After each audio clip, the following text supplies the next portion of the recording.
Protected planted berm status. Whoever knew this was a thing?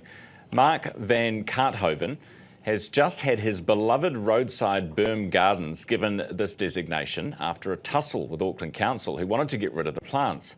The gardens will still be removed from one berm, but the others have been given a reprieve, and Mark reckons after 31 years of tending to the plants, it's about time they were recognised as an asset to his community. Mark is with us in the studio. Berm man, Mark van Kaathoven, good morning. Kia ora. Good to have you on the show. Oh, my pleasure, thank you. So, what was the idea? When did you start doing your berms? More than 30 years ago? Yeah, about 1995, 96 I started, and it was just with a beautiful putakawa tree that I put out in the front there, and it just grew from there. I put my lawn clippings around it and then my leaf roughage around it, and it just continually grew with other plants that I decided to put out there, and it just evolved like that, and eventually Mother Nature came along on board with me, and lo and behold, we've got moorpork and kerida and everything in my... Kerida?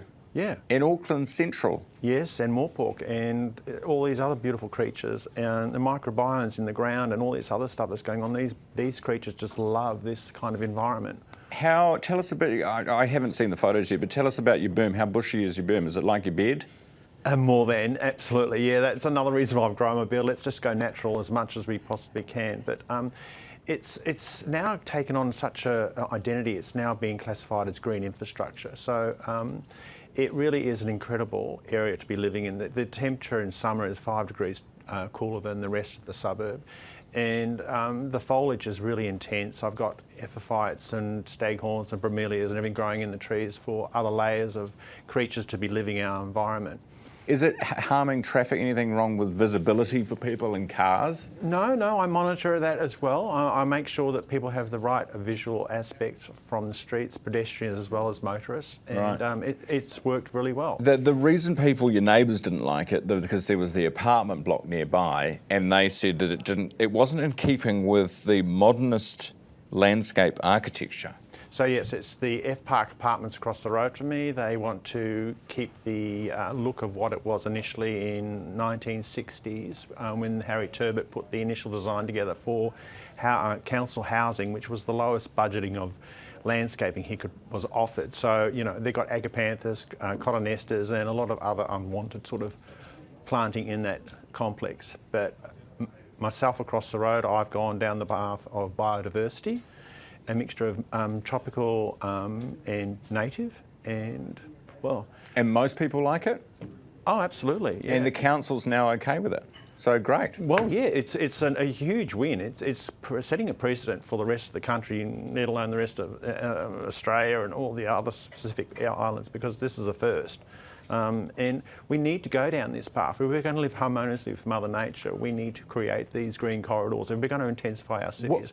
When you say green corridors, what do you mean? What is the benefit of having a bush in your berm? So I've got Western Park, which I've done sponge gardening in. Then I've got my Beresford Street, where there's another form of sponge gardening, huge amount of it. And then so when it floods, it soaks up all the water. More than, absolutely, in a really positive way, and it mitigates all the flooding issues. This complex across the road has a lot of issues with flooding, and I'm trying to help them with my process of sponge gardening to help them get some part of their flood insurance back.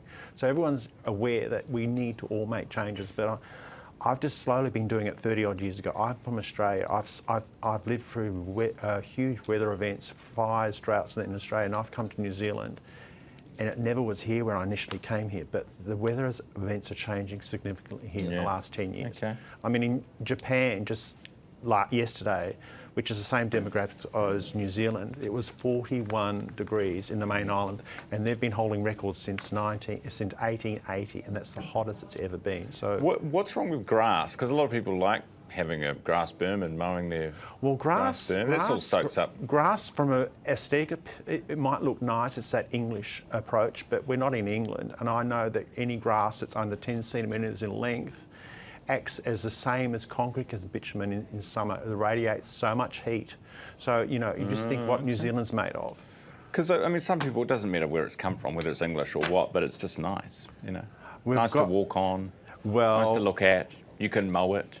you well, can exactly, tend to it's it. that control factor. But I think if people understand what Mother Nature's doing naturally every day that we're living in its own environment, we should adopt that approach as much as it's doing as much as we can for ourselves. So my sponging system is a little bit unliked by people that don't do a lot of bushwalking. But I'm here to tell you, the benefits outweigh the control factor that a lot of people are looking at. Okay, all right. Thanks for sharing your sponge system with us this morning. My pleasure, Ryan. Appreciate Thank it. you. Thanks so much for being here. Mark van Kaathoven, who is the Berm man in Auckland, who's had a bit of a Berm victory.